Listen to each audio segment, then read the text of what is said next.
All right, Shalom. I want to start by giving our praises, honor, and glory unto Yahweh, Bahashem, Yahweh Shai, Bahashem, Rachak, Wadash. Double honors to the apostles and the elders of Great Millstone, teaching Ruel, and also to their elders, the men that taught them. I pray the Lord have peace, blessings, and mercy upon the households of the hopefully elect. This is the brother Shemawan from the Great Millstone Houston Church. And today, I was just meditating on something the elder Yagadah mentioned after Wednesday's class. The brother Shemala broke down Isaiah chapter 60 and on some closing statements, elder Yagadah made mention that, man, what we believe in, man, we seem crazy to these people. Like, whoever would think that we have a kingdom that's reserved for us, where we're going to be able to enjoy life forever. And all the blessings and all of the promises are going to be upon us. You know, that's crazy. In the way of all of that taking place, how we can actually understand it, we get looked at as crazy or we tripping. But just because some don't believe, that doesn't make it true, or it doesn't make it not true. You know, as it says, just because, matter of fact, let me get it since I quoted it. 1 second, let me pull it up on my phone. But just thinking about what he said, that's so far off to the average person. This is Romans 3:3. It says, "For what if some did not believe? Shall their unbelief make the faith of the Most High without effect? God forbid. Yea, let the Most High be true, but let every man a liar. But every man a liar. As it is written, that thou mightest be justified in thy sayings, and mightest overcome when thou art judged." So I'll end it right there. So going back to the title, why is our salvation going to be strange? Because it's something that a lot of people really just don't believe in. But as the scripture says, so just because they don't believe in it, that's what it is? Absolutely not. This is still, gonna come. This is still going to take place no matter what anybody says. This is the words of the Lord, and they do not change. So with that being said, let me get into it. And I pray this lesson be edifying to the Lord's elect. I'm going to start here in Wisdom of Solomon, chapter 5:1. "Then shall the righteous man stand in great boldness before the face of such as have afflicted him, and made no account of his labors. When they see it, they shall be troubled with terrible fear, and shall be amazed at the strangeness of his salvation, so far beyond all that they looked for." In something that just came into mind, how it mentioned in the book of Second Ezra, the second chapter, how it mentions those that stood stiffly for the Lord, who stood stiffly for the name of the Lord, right? As it said in verse 1, Wisdom of Solomon 5:1, "Then shall the righteous man stand in great boldness before the face of such as have afflicted him, and made no account of his labors." And that's really what we're doing right now. Whenever we go out on the highways and the hedges, you don't think these Edomites see it? They got patrol on social media. They got patrol on all the platforms. So you damn right. They see what's going on, and we're standing in great boldness before the face of such as have afflicted us. Yeah, these Edomites run the show, but yet we're still out here in their kingdom right now, proclaiming the words of the Heavenly Father. That's bold.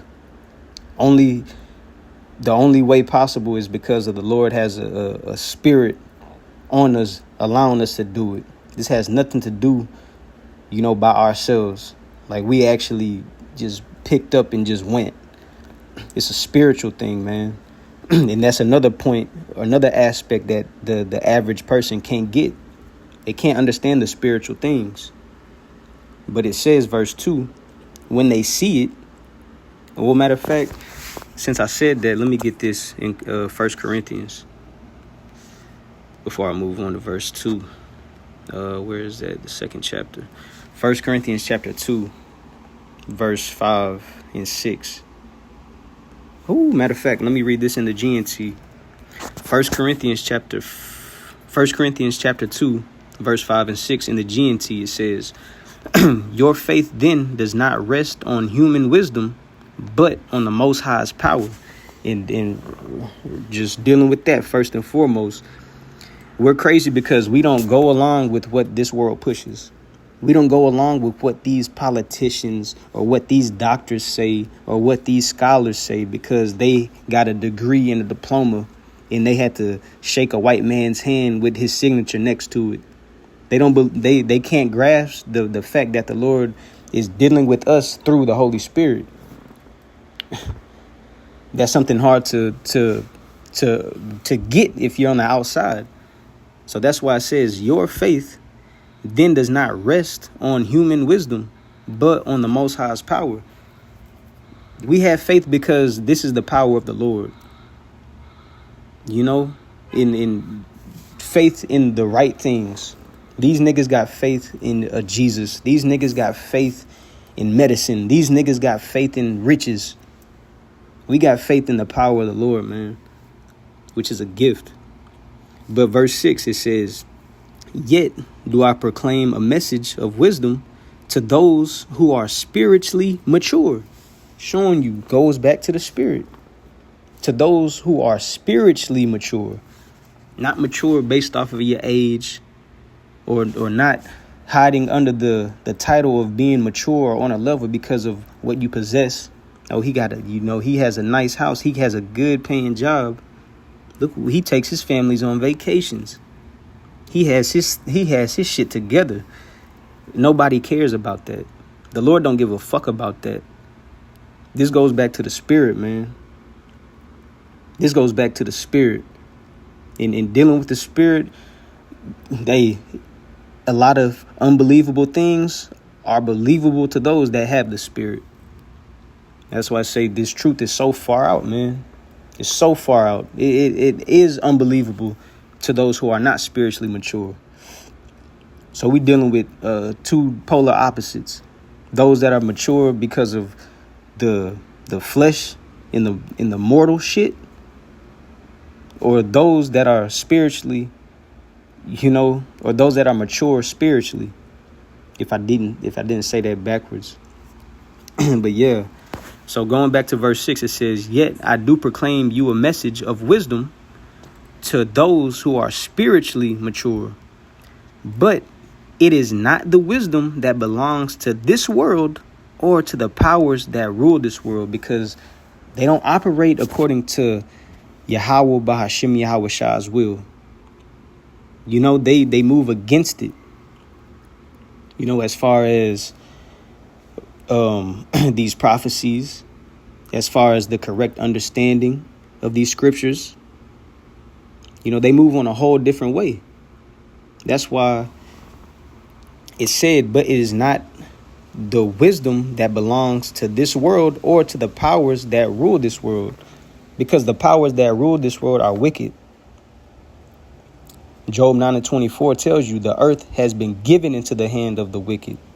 Malachi 1:4 tells you who the wicked are. Esau, Edom, the Edomites. The biblical nationality of the so-called self-proclaimed white people. But it goes back, even that goes back to the spirit. You can't just go based off of face value. It's a spiritual discernment that has to take place. That will reveal, that's an Edomite. Or, although he could look like one, he has a spirit of an Israelite. But because this man looks like a so-called black man, oh, he's a brother. No, he got the spirit of a fucking Edomite or a heathen. That's why it's for those who are spiritually mature. So finishing this off, it says, but it is not the wisdom that belongs to this world or to the powers that rule this world. Why? It says powers that are losing their power, because that's what you have taking place right now. The niggas that are at top right now are getting stripped from what the Lord allowed them to have access to. All of their power and the strength and their might that's being taken away, that's being stripped, because you have the transition of what is it, Second Esdras chapter 6 and 9 taking place.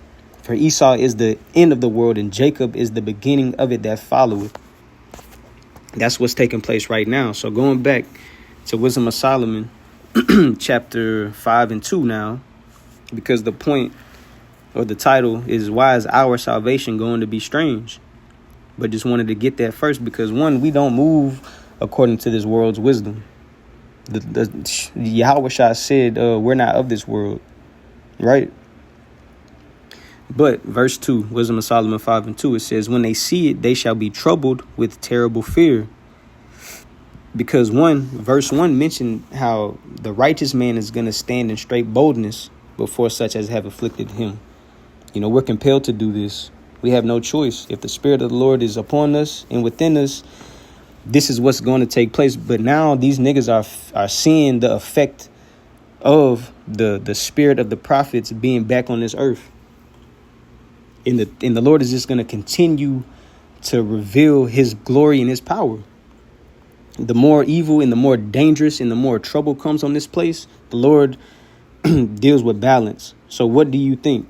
I remember when I first came into the camp, like almost 3 years ago, me and Karabai were talking, and the conversation came up. Do you know when when stars shine the brightest? It was like 3 o'clock, 3 a.m. No, stars shine the brightest when it's the most dark. So just like in the times that are coming, it's finna be a dark time. It's finna be a time of trouble like never before. But with the balance of the Lord, so therefore the stars are gonna shine brighter. And for what reason? To give praises, honor, and glory to Yahweh, Bahashem, Yahweh Shah. That's it. So that's why these elites and these peons are getting shook, because they can see what the fuck is going on. The Lord is about to come back and take these niggas down. As the scriptures say in Ecclesiastes 8 and 11, though sentence isn't executed speedily. But now, things are taking place where now the Lord is showing you who run this show. And they know that, but they don't understand it. They lack that understanding and that true wisdom. That's why these niggas think, as it says in Psalms 50 and 21, how it mentioned, matter of fact, let me just read it. First, let me read Ecclesiastes, what I quoted first. Ecclesiastes 8 and 11. 1 second. Ecclesiastes 8 and 11, it reads, it says, because sentence against an evil work is not executed speedily, therefore the heart of the sons of men is fully set in them to do evil. So with that being said, let me go to Psalms 50 and 21. It says, these things hast thou done, and I kept silence. Yeah, because the Lord didn't just come quickly and judge them. Come quickly and show who y'all really messing with and what y'all doing. That's why these niggas think like this. It says, thou thoughtest that I was altogether such in one as thyself. They actually thought the Lord was dealing with them. They actually thought the Lord was okay and approved everything that they do, because they haven't received that judgment yet. But the Lord is allowing them to, to stack up iniquity upon iniquity upon iniquity. So whenever the Lord does judge, it's going to be justifiable. That's why in the book of Revelation, the 18th chapter, it says, their iniquities reach heaven. So they got a laundry list of things that they're guilty for, and the Lord is not going to let them get away with it. So finishing Psalms 50 and 21 off, it says, these things hast thou done, and I kept silence. Though it says, thou thoughtest that I was altogether such in one as thyself, but I will reprove thee and set them in order before thine eyes. And who is the them? The hopeful elect. What you see right now, men being able to stand on great boldness, because the foundation is on Yahweh Shai. That's why. Yeah. And now you're starting to see the downfall of a kingdom, man. You know, we're in this bitch. We are in America physically, and you can see how this shit is over with. No matter what they try to do to revive it or resuscitate it, bruh, it's about to flatline. It's about to flatline. And a nigga think that little last boost of energy, when they come with that MOTB, they think that's finna do it. Bruh, it's over with. It is over with. This place cannot be healed. It's over. Nothing nobody can do to save it. The Lord has a set judgment for this place, and that's what's taking place right now before our eyes, man. But going back to Wisdom of Solomon 5:2, that's why these Edomites, how it says, when they see it, they shall be troubled with terrible fear, and shall be amazed at the strangeness of his salvation, so far beyond that they looked for. Yep, because it's going to be amazing how the Lord is going to protect and deliver his elect. The so-called impossible situations to get out of, they're going to be possible. The so-called it's impossible for somebody to continue to live without this device. No, it's possible. Because the Lord already told us we're no longer going to lean upon those that smote us. We're not going to have to go to him for the one of all things no more. When it comes to food and drink and shelter, we won't have to depend on the fucking paycheck or a goddamn Edomite for that. The Lord is going to deliver his elect. You know, before the physical deliverance comes by way with the chariots, the Lord is going to be delivering his elect from certain situations that seem impossible. Just like the brother Shamala did a lesson going to how there's no blueprint, there's no game plan that we got for the time of Jacob's trouble. But we can read accounts that happen, you know, to boost our faith. He brought out the account with Peter whenever he was in prison, you know, on hold to be beheaded. But what happened when he was inside of the prison and chained up to guards inside, and you had guards on the outside? What happened? Man, the Lord allowed him to get out of there easily. You know, that's the part of, you know, that's a strange way of salvation. How Peter got out of prison, but that's strange. That don't just happen common. That's not the common way to break out. Man, the Lord allowed him to walk out of there easily. You know, send an angel to come help. But let me keep going. Let me read this, Matthew 24:30. Matthew 24:30, because, hey, this is a part of the salvation, how it says, amazed at the strangeness of his salvation, so far beyond all they looked for. Because, yeah, Yahweh Shai is coming in this fashion. Matthew chapter 24 and verse 30. 1 second, let me pull it up. And it's 144. Call like how about Shemel Shah. Matthew chapter 24.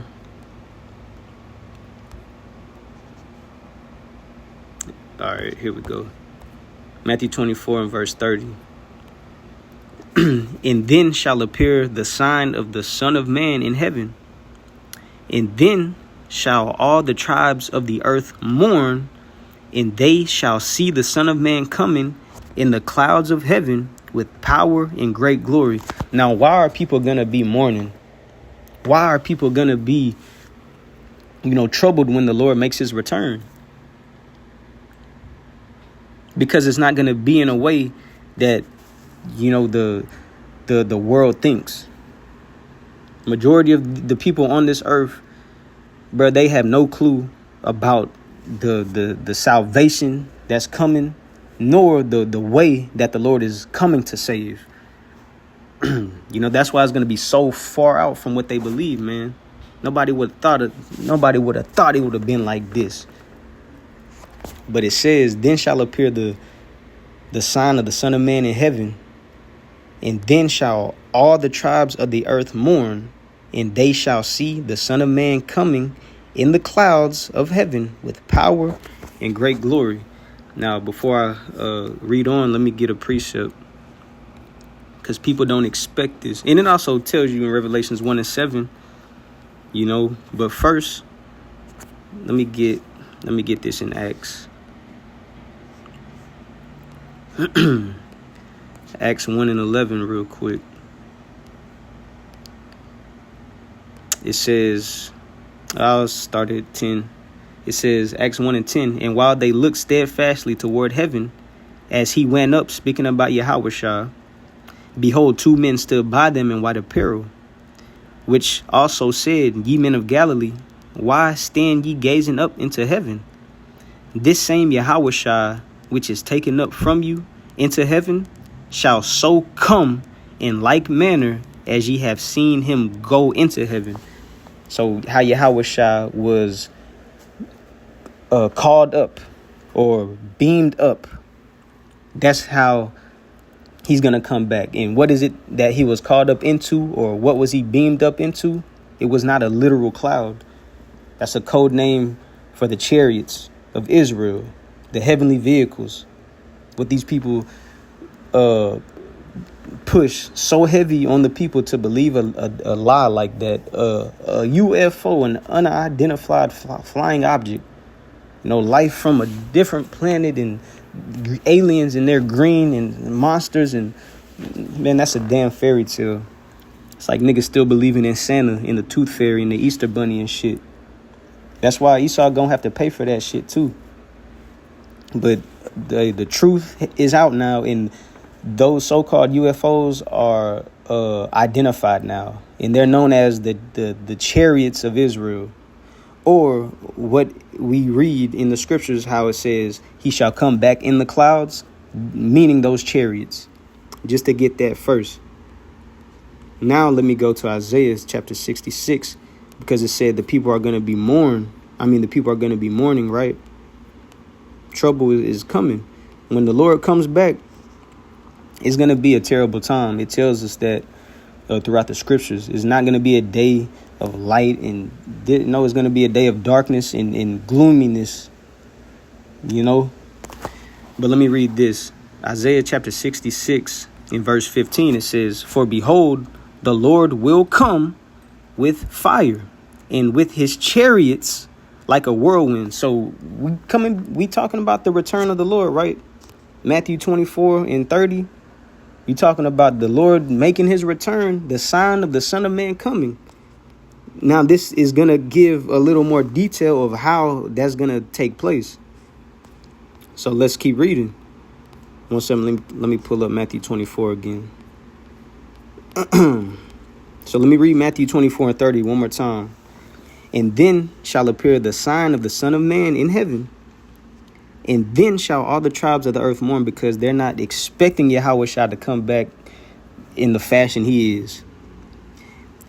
And they shall see the Son of Man coming in the clouds of heaven with power and great glory.